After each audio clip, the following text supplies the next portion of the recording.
Right. Hey guys, Josh here, and I'm sitting with a good friend of mine, Darrell. Darrell, how are you, mate? Yeah, very good, mate. Awesome. And we're just going to do a little bit of a post catch up. So Darrell recently worked with me, and we achieved some amazing levels of success. So what I like to do is to simply be able to sit back and kick back and allow him to share some of his story, his thoughts, his feelings, his accomplishments, and things like that. We'll go from there. So, mate, thank you for jumping on with me. No worries, Josh. Cool, man. Cool. Look, if we start a little bit, go back to the beginning, tell us a little bit about yourself, and we'll go have an intro, and we'll just see where this conversation takes us. I'm 63 years of age, so certainly no spring chicken from that perspective. For years, I've been actually senior executive within the state government, and then moved out to a consultancy from there on. And when I moved into the consultancy, it probably changed things even more from my perspective. It really slowed me down. So I spent a lot of time on the road, a lot of time in the car. And to be quite frank about it, I was saying to myself almost on a daily basis, if I continue doing what I was doing, which was becoming, putting on weight, unfit, eating all the stuff that I shouldn't on the road, things like that, I used to say, it's going to kill me. Yep. And I probably said that to myself for nearly 2 years, to be quite frank about it. Yeah. Yep. And was it just always something you were going to get to the next day? And I always felt that I didn't have time. Yep. Because I was too busy working. And Okay. Since working with you and finding out what I can do, it's actually the opposite. I've actually got more time because it's a lot smarter way of doing things. Oh, 100%. That's the thing. We've all got the time. It really just comes down to, how we spend it and what we're doing versus how we invest it wisely. Yep, absolutely. So what was it like? What was the breaking point that had you reach out? Like you realized you had to do something different? Yeah, I'm going to be realistic about it. A couple of things were happening. I mean, I was watching myself during the COVID lockdown getting larger. I mean, I hit 106 kilos. Wow. At one stage, and I said, this has got to change. So I went into the what a lot of people will do is, okay, I've got to eat differently. Yep. I'll go on a sort of a diet and whatever else there. And yeah, I wheeled off a few kilos, is absolutely, but it wasn't sustainable the way I was doing it. It was basically I was always going to be hungry, and it wasn't quite work, and I didn't know, and there was no science about it. Now, previously I was a member of gyms. Yep. And I've gone there, and I have been relatively fit over the years, which has been really good. But I'm talking when I was 50, okay? So we're talking 13, 14 years ago. And I knew that had to change, and I wasn't sustainable to get the weight down. And certainly I'll say this, I didn't have the targets that you set for me when it comes to weight. I just, I'll lose 5-6 kilos and that'll be it. So I decided to look for another gym, but I didn't want an ordinary gym. I needed something a bit more than that. And it was quite coincidental. I mentioned to you before is that I was at the intersection just near where PE is. Yep. And I looked over to my right, and there was a sign up there, and here was a phone number. And I thought, let's see what happens. And all the stars sort of aligned, if that makes sense, from there on, and that kicked off. No, it's definitely one of those things you see what you're looking for when you're ready to see it, if that makes any sense. It does. So cool. Like something you said there is other things that you've done in the past. So you've done different diets and things like that, and you already realized they weren't going to be a sustainable long-term solution. So in this instance, what were you expecting? Because you were looking for something different? What I actually expected was probably, at first, I was saying, okay, I need to get a personal trainer because I know I probably I do work a lot better when I've got someone setting the goals.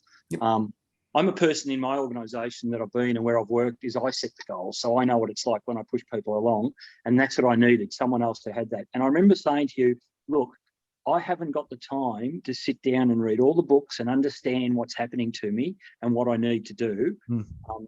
I'm more than happy for you to do that for me. And that's the biggest advantage I found with you. I was able to learn a lot very quickly. Couldn't have done it any other way. Cool. And that's what I mean.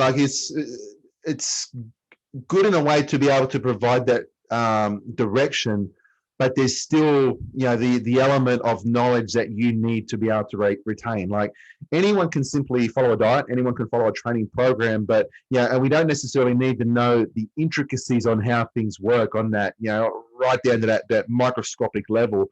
But we need to be able to discover what works within us. So to be able to create the right routines and the right systems, but most importantly, building upon that sustainability. So at the end of the day, it's so you can do this on your own. Absolutely. But part of the journey was understanding what worked for me. Okay. So even some of the things that we started with was as much as learning, but also learning. I had to learn what was starting to work for me. What sort of foods work for me? What do I like to do and not like to do? And I think that journey's gone all the way through actually now, and it's been great. That's what I mean. It's very easy, on a trainer perspective. I can just sit back and say, listen, this is going to be your meal plan. You have to follow this. Don't deviate. Don't ask questions, and that can create, a short-term result. But I think I said that right from the get-go. So, do you want to eat like this for the next 5-10 years? Like, we don't know. And so much of this is a journey on self-discovery, knowing what you like and what you dislike and what your habits are and your routines, and really coming down to, a way in which you can achieve the results that you want, that are sustainable, but doing it your way.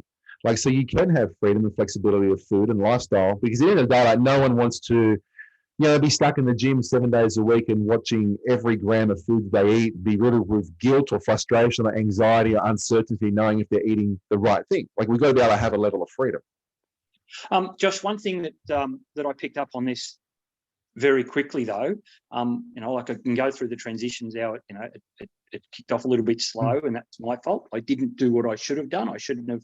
I say if I had my time over again, I would have read everything very carefully, would have kicked off day one, and I'd be in a bit better position again, I'm sure. So that was a little bit slow from that perspective. But once the decision was made and I jumped in and gave you that full commitment, it was very easy. It was one of the, if I've got to say this, it sounds, people won't believe it. It's probably one of the easiest things I've ever done. To be frank about it. It is so simple. It was just about being consistent, being honest with yourself, and just setting your own goals. There was no other person I'm competing against here. It was me, and I had to beat me. But you see that, even to retract just a little bit there, when you said if you jumped in earlier, like this is a process and this is a journey. And it's, when it comes down to making those levels of commitment, sometimes it's hard to sit back and take it all on our own and on ourselves and say, you know what, I am 100% responsible for the situation that I'm in. Like, I've put myself here. And it's very easy to look at the symptoms. It's very easy to look at the excess weight and go, cool, I'm just going to jump on a training program, tell me exactly what to do, jump on a nutrition program. And you can do that, but then you can also fight the process. And you do it out of, be that stubbornness, or you're making commitment or whatever, but you will follow through. But because if you haven't made that initial commitment and there's that commitment to change, then you are somewhat fighting it. And that's what you've just said then. Like, as soon as you then change that and you've made that commitment, everything else just falls into place. And, for the results that you've achieved, and I'll let you share that in a minute because they are exceptional, they're 100%, what's the word I'm looking for? Like, they're relative to the work that you put in, so it's one of those things. Like, if you sit back and say, if I had my time over again, well, I feel you would have done exactly the same thing because you would have been in the exact same position. But granted, for you in this situation, you hit that point where it's like, you know what, I need to take ownership of this. This is all on me. I'm making a decision to change. And then once you do that, everything will literally fall into place. And that's exactly right. It all just basically fell into place. Yep. And continues to fall into place, to be quite frank about it. And that's the biggest part of it as well, because so many people that we meet, if they jump into anything, so any type of program, if they're thinking in terms of program, and they're not making that initial commitment. And yes, like you can show up every single day and do the work, and you can do the training, you can follow the diet and all this sort of stuff.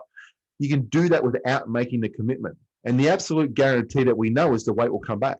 As soon as that program ends, the missed workouts come in, the allowances to eat all the things that you wouldn't normally eat, or just simply drop that level of accountability, and the weight comes back. But, and I think I would have said this to you multiple times, like, this is a life game. Like, this isn't just in terms of, we use a set period of time to try and, learn these skill sets, like learn this framework, but this is for life. Like, it's, you got to be still training the next 5 years, 10 years, 20 years. This is just the way in which you do you. And that's what gives you the real freedom.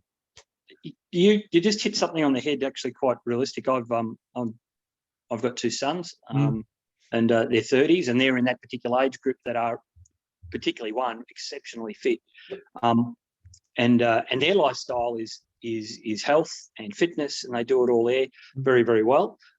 They were looking at me. Both of those conversations that come up with me, and they were simply saying, "Gee, Dad's looking old. That's all it was. He's slowing down, and that's it. The reality is now they look at me and they go, wow, look at Dad's able to do. It brought us closer. We're able to talk the things that we want to talk. Yep. And now they're no longer saying, hey, exclusionary, don't do that with Dad, to the grandkids, for example, because, you know, he's old. Now it's, come on, he's out there doing it with them too. Yeah. So, yeah, it is a life game, and you've got to think of it that way. And that's the next part about it. I wanted to ask you, like, what are some of the things that you've achieved? Like, it's very easy to flash up a before and after photo or whatever, but you know, I honestly, you know, the old saying is, you know, it's 1,000 words to a picture or whatever it is. I feel it's 50,000. You know, there's a multitude of stories, and that's yeah. You know, and your physical progress has been nothing short of outstanding, but it's all those other compounding benefits. And that's what you said. Like, if the kids are turning around and they're starting to say that, you know, Dad's starting to look old, don't do this, and then you already started to be excluded in, you know, in just that general thought process that, you know, it's very easy then for you to be able to believe that and sit back and it's like, well, shit, you know, maybe I am getting old. Maybe I do start to slow down now. So yeah, some of the achievements have been awesome, actually. I mean, okay, so I'm now just hit 87 kilos. Yep. Just under 87 kilos actually as of this morning, so that's fine. But some of the best achievements were just straight at my health. Yep. For many years, from the age of 50 onwards, I had a CPAP machine, so always had one of them for all that time. Sometimes I felt embarrassed to go away. I couldn't necessarily go away in certain places. I lugged this thing around. I didn't want to be telling people. That's gone. Wow. I no longer have that sleep apnea issue, all to do with the amount of weight I was carrying and what it was doing to me.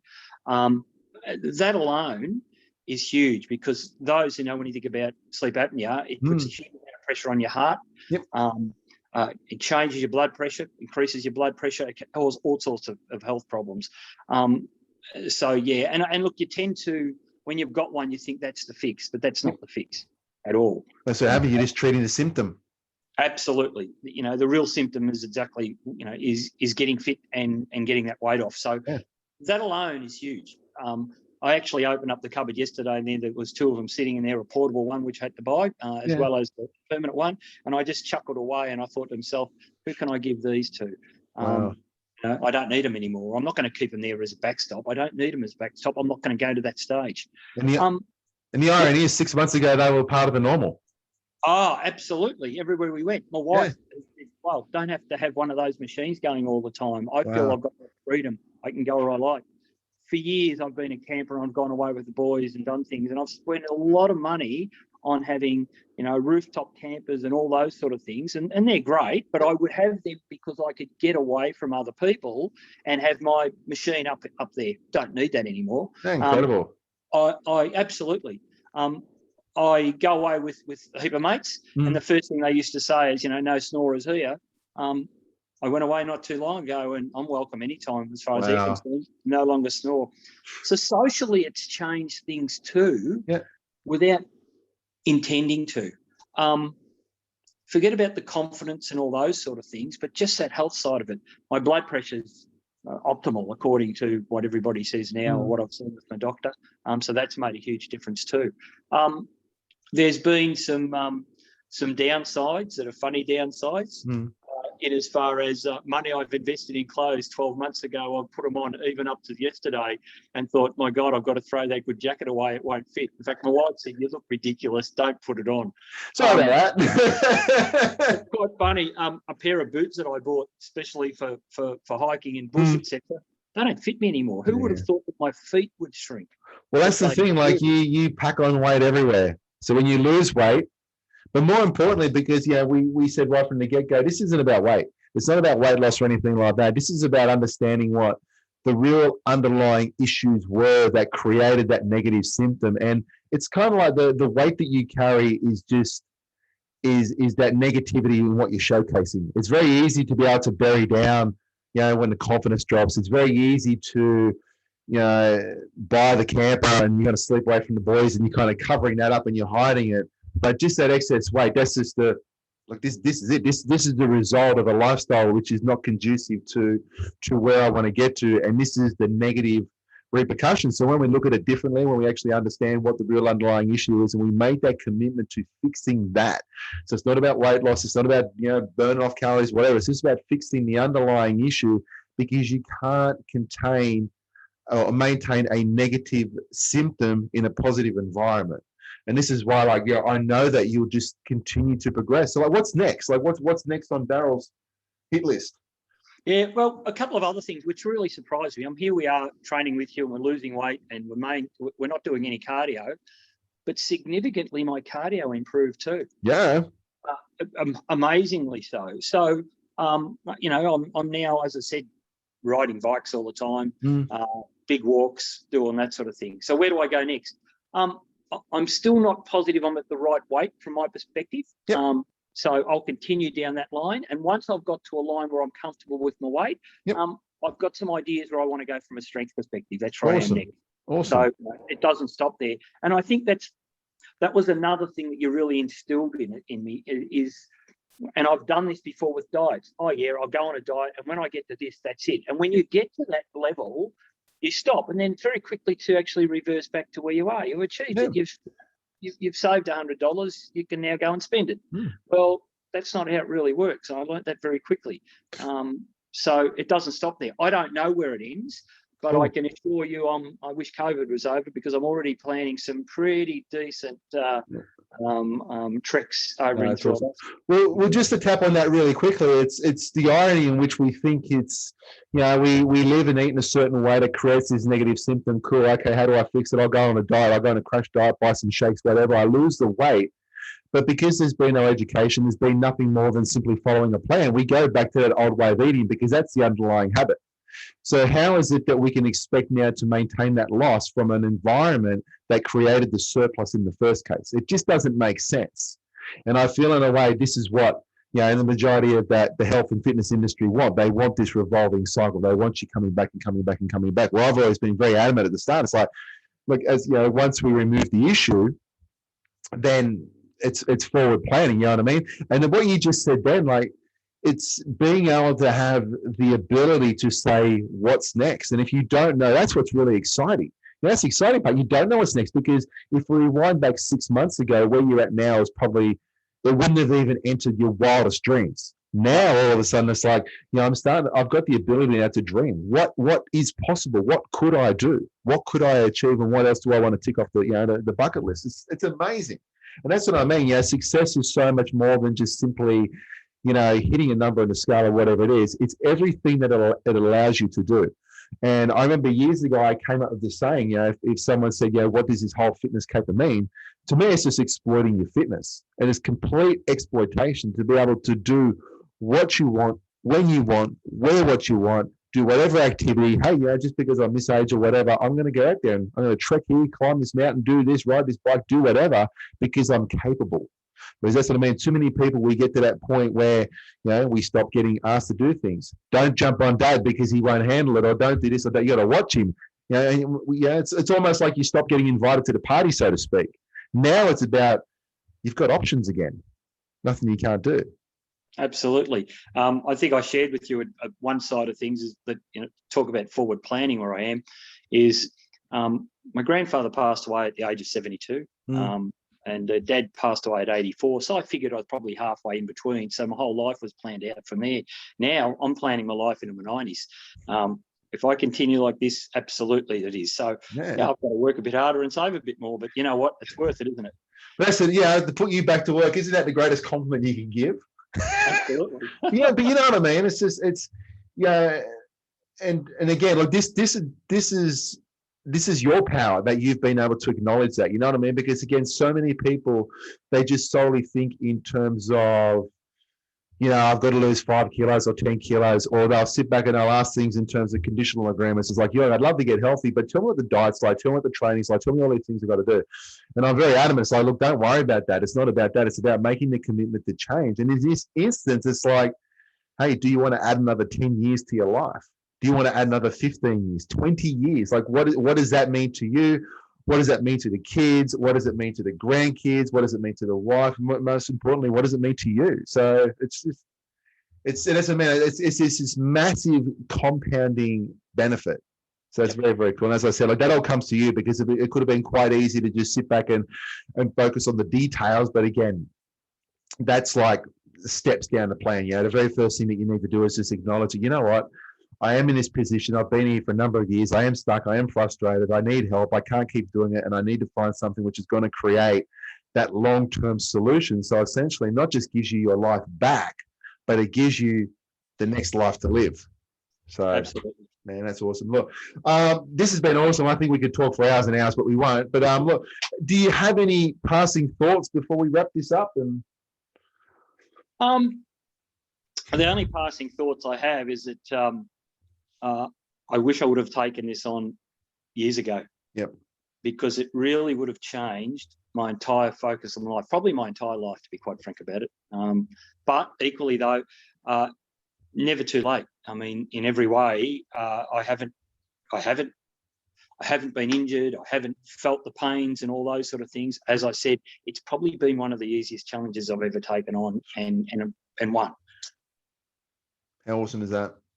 Thank you, mate. Thank you. No, it's been awesome. Alrighty, so if you're inspired by Darrell's story there, please feel free to reach out. I'm always here to chat and we can help you move forward. Awesome, mate. All right, thank you so much again. All righty, we'll talk soon. All righty.